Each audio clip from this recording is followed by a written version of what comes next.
السلام علیکم ورحمۃ اللہ وبرکاتہ۔ محترم دوستو، امید ہے آپ خیریت سے ہوں گے۔ دوستو، ہم آج آپ کو ایک ایسا سچا حج کا واقعہ سنا رہے ہیں جو آپ نے پہلے کبھی نہیں سنا ہوگا۔ دوستو، یہ حج کا واقعہ ایک ایسے بندے اور اللہ پاک کے درمیان ہے جو بندہ اللہ پاک کی سچی نیت اور سچے خلوص سے اخلاص سے حج کرنے جاتا ہے اور اس طرح اللہ پاک کو گر گراتا ہے، اس طرح اللہ پاک کو پکارتا ہے اور اس طرح اللہ پاک سے مانگتا ہے کہ اللہ پاک کو اس کی ایسی ادا اتنی پسند آ جاتی ہے، اتنی پسند آ جاتی ہے کہ اللہ پاک اس کے وجہ سے ساری دنیا سے آنے والے انسانوں کا حج قبول فرماتا ہے۔ محترم دوستو، اگر آپ کو یہ ہماری ویڈیو پسند آ جائے تو اپنے دوستوں سے شیئر ضرور کرنا اور ہمارا یہ چینل سبسکرائب ضرور کرنا۔ محترم دوستو، تو آئیے شروع کرتے ہیں حج پر حضرت عبداللہ بن مبارک کا آنکھوں دیکھا واقعہ۔ حضرت عبداللہ بن مبارک رحمہ اللہ فرماتے ہیں کہ ایک دفعہ میں حج کرنے گیا، وہاں منا، عرفات اور مزدلفہ میں میں نے ایک شخص کو دیکھا جو بلند آواز کے ساتھ بار بار پکار رہا تھا، لبیک لبیک لبیک، میں حاضر ہوں، میں حاضر ہوں، میں حاضر ہوں، اور غیب سے آواز آتی، لا لبیک لا لبیک لا لبیک، تم حاضر نہیں ہو، تم حاضر نہیں ہو، تم حاضر نہیں ہو۔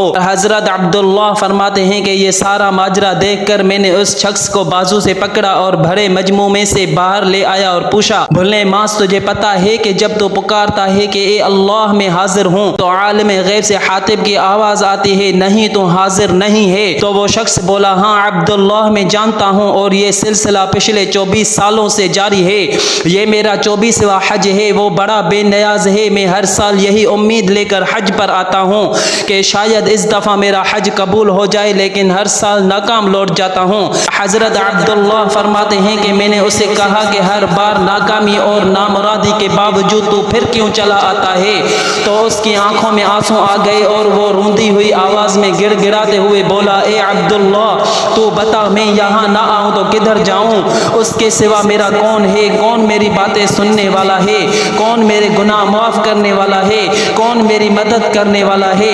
میں کس در پہ جا کر گڑ گڑاؤں؟ کون میری داد رسی کرے گا؟ کون میرا گھالی دامن بھرے گا؟ کون مجھے بیماری میں شفا دے گا؟ کون میرے گناہوں کی پردہ داری کرے گا؟ اے عبداللہ، مجھے بتا، اگر کوئی دوسرا رب ہے تو بتا، میں اس کے پاس چلا جاتا ہوں، مجھے بتا عبداللہ، اس کے علاوہ کوئی اور در ہے تو میں وہاں جاؤں، روؤں اور گر گراؤں۔ حضرت عبداللہ فرماتے ہیں اس کی باتیں سن کر میری آنکھوں سے آنسو جاری ہو گئے، جسم پر لرزہ طاری ہو گیا اور میں نے اپنے لرزتے ہاتھ بارگاہ خداوندی میں دعا کے لیے اٹھائے اور کپ کپاتے ہونٹوں سے ابھی اللہ کو پکارنا شروع ہی کیا تھا کہ غیب سے آواز آئی، اے عبداللہ، یہ ہمارا اور اس بندے کا معاملہ ہے، تو پیچھے ہٹ جا، تم نہیں جانتے کہ مجھے اس کا اس طرح گڑ گڑا کر لبیک لبیک لبیک کہنا کتنا پسند ہے۔ اگر میں اس کے لبیک کے جواب میں آج ہی لبیک کہہ دوں اور اسے یہ یقین ہو جائے کہ اس کا حج قبول ہو گیا ہے تو وہ آئندہ حج کرنے نہیں آئے گا، اور یہ سمجھتا ہے کہ اس کا حج قبول نہیں ہو رہا، تو اے عبداللہ، اسے بتاؤ کہ پچھلے 23 سالوں سے جتنے بھی لوگوں کے حج قبول ہوئے ہیں وہ سب اس کی لبیک لبیک لبیک کی بدولت ہی قبول ہوئے ہیں۔ محترم دوستو، اگر آپ ایسے ہی ایمان افروز اور ایمان کو تازہ کرنے والے واقعات حاصل کرنا چاہتے ہیں تو ہمیں کمنٹس میں ضرور بتائیں تاکہ ہم آپ کو ایسی پیاری اور ایمان افروز واقعات اور ویڈیوز آپ کو پیش کرتے رہیں۔